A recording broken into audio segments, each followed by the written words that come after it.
Dari Aspinal Foundation, Mas.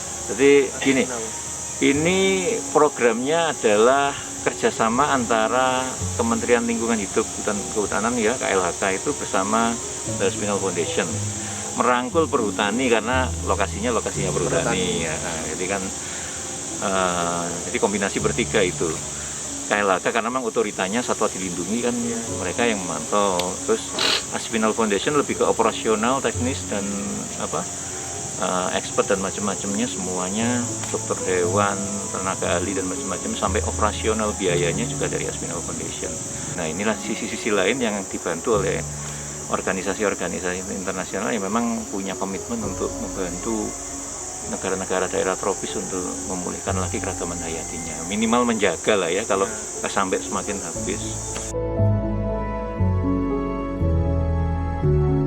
Kalau di sini lucu sebenarnya Aspinal ini kan di Indonesia ada 2 site Mas ya, yang di Jawa Barat sama Jawa Timur. Kalau Jawa Barat ini di Bandung Selatan Mas, di kawasannya dekat Patuha itu. Sawah putih itu di bawahnya itu. Yang Jawa Timur? Jawa Timur di Talun. Talun ini. Jadi di sini kalau di sana kalau totalnya kita ya karyawannya sekitar hampir 50-an lebih lah. Kalau ini fasilitas ini dibangun 2011 Mas. Kalau programnya sudah mulai tahun 2002. Jadi luas yang dipinjam pakai dari perhutani kita dikasih 4 hektaran Mas. Ya peta 41 channel ya lumayan lah. Di sini sudah detik ini Mas ya sampai sekarang ini ada 28 Mas. 28. Waduh, 28 termasuk banyak. Termasuk banyak. Banyak. Ini rombongan yang masuk ini hampir sekitar 10 ekor Januari tok ini. Biasanya sebulan itu belum mesti. Kadang-kadang kalau memang belum nggak ada yang masuk itu saya juga agak tenang gitu ya. Saya lebih memaksimalkan pengawasan di mana di hutan yang sudah dilepas.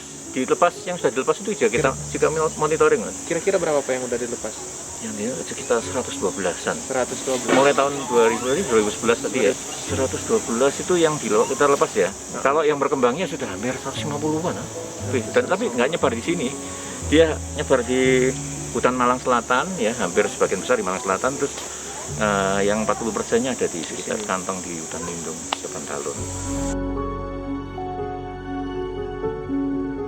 Karena memang lutung ini hidupnya kan memang di daerah hutan campur ya, hutan primer kayak gitu. Dia di hutan yang seragam kayak pinus nggak bisa dia.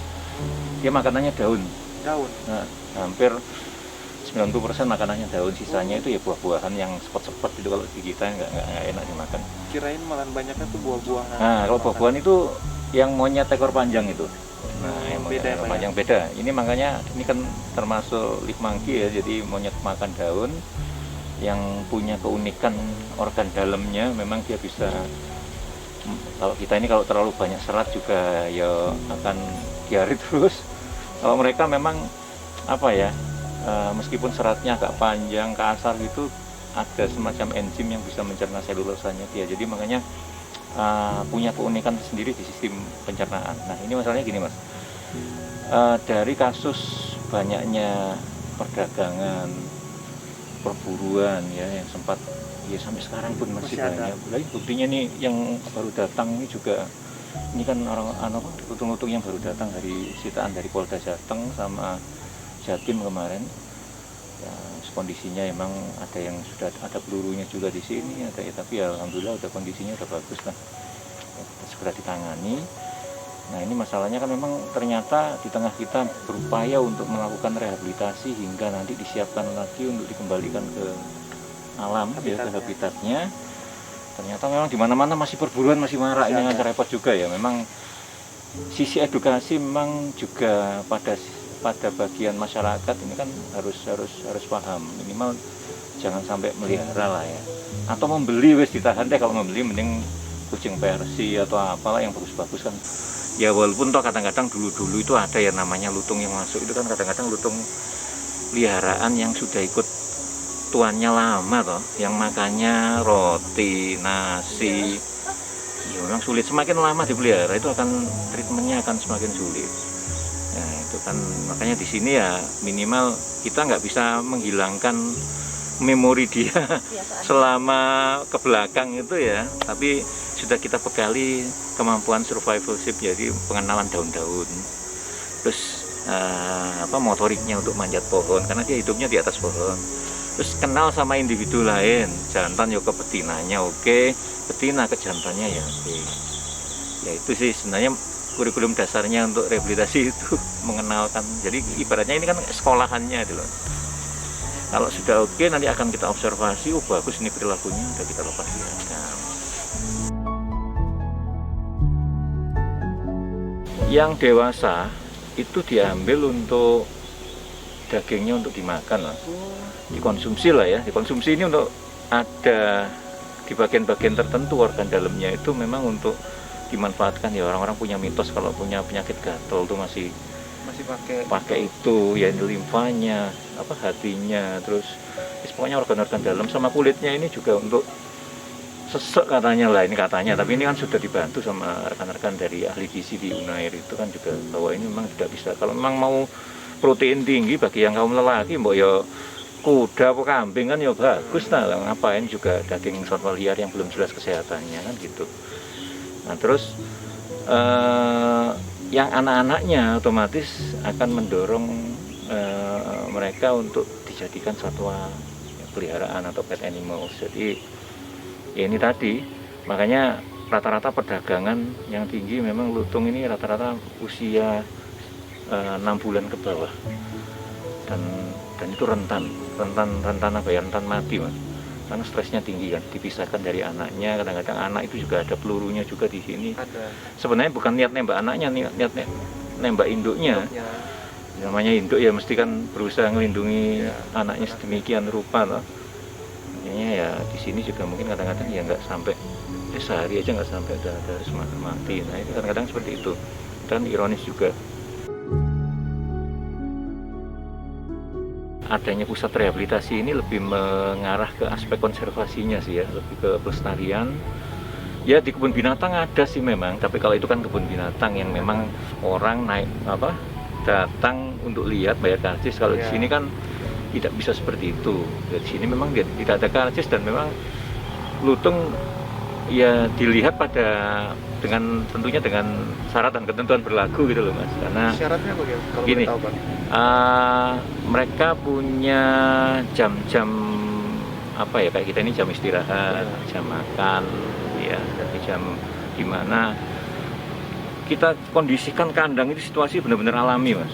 Jadi bukan kayak di kandang-kandang di kebun binatang, ini sealami mungkin, sehingga siang pun kita jarang-jarang ke kandang. Karena apa? Meminimalisir orang untuk bisa berinteraksi banyak gitu loh. Jadi ketika kita edukasi pun juga hanya pada jam-jam tertentu itu dengan orang-orang tertentu saja. Maksudnya jumlahnya kita batasi. Adik-adik kadang-kadang SD SMP pun juga kita ajak, tapi gantian. Jadi harus diem, nggak boleh rame. Kalau namanya anak-anak maksudnya, kalau mungkin orang-orang dewasa mungkin akan lebih bisa pemahamannya lebih enak. Kalau adik-adik itu kan ya mesti bareng-bareng kayak gitu. Terus juga kita setelkan film biasanya.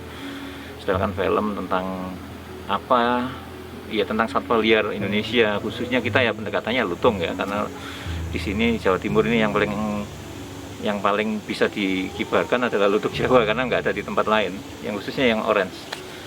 Jadi itu. Sini ada Pak yang orange ada, orange juga ada. Jarang itu Mas, tapi itu bukan albino, itu memang variasi ya kayak kita ini ya. Misalkan satu keluarga itu ada yang kulitnya agak ada yang kuning, ada yang agak hitam rambutnya, ada kan. Ya namanya mungkin mbah-mbah dulu ya, bentuknya nggak sama gitu ya, itu akan menghasilkan hal yang berbeda. Sama, itu variasi ke pigmen aja.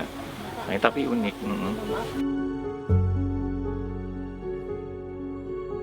Jadi di dalam proses rehabilitasi ini ada 3 kali tahapan medical check up. Baru masuk, sulit nggak ini tadi, baru masuk mereka akan dilakukan pemeriksaan kesehatan lengkap ini Pak, ya kayak manusia. Karena apa? Kan primata toh, jadi penyakit-penyakitnya itu loh ya mirip-mirip kita ya, kayak TBC, hepatitis A, B, ya mungkin bisa jadi di mereka itu enggak ada masalah, cuma kan karir, khawatirnya kan gitu.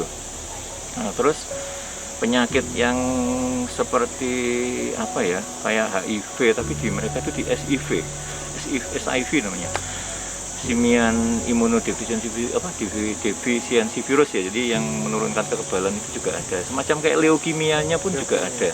Nah di LV itu ada. Terus simian manusia berarti apa ya? ya mungkin mutasi ya penyakitnya, jadi itu karakteristiknya jadi lebih mirip ke hewan.